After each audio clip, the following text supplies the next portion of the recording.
Okay, fourth grade. So let's talk about what you're going to be doing today. One of them is going to be Sky Chase. So let me go ahead and open that. You'll start this. This will be our typing practice this week, but I tried to do it in a fun way. You're working on typing simpler words. You may do private games or public games. If you do a private game and you do create a password, then it should be Manchester. Okay.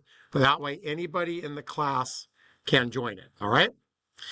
So you'll do that till your teacher rings the bell and it's time to move on. So anywhere from 5 to 10 minutes.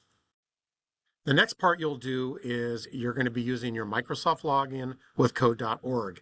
Everybody pretty much, unless you were absent, did this last week. In which case, if you were absent, you'll need to put in the code HSHLPT, and you'll need to do that in your dashboard.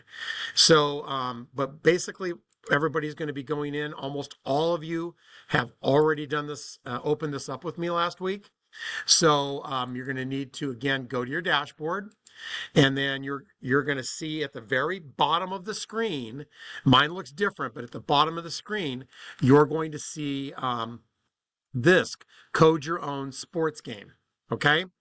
And so basically, when you get there, it's going to look like this. It's going to have all the steps on top. You need to do all the steps before you would move on with anything else. Okay. And this is the very beginning of it. But you're going to have to click on the link on coding your own sports game. Okay. Again, almost all of you had that. I started and made sure all of you could log in last week. When you're done with that, I have Factory Balls Forever, which is in Cool Math Games, Room Recess, or just the original Factory Balls. So try one of those. If you get the coding activity done, remember all the steps do need to be done before you move on for that. All right, have a good one. I'll see you next week.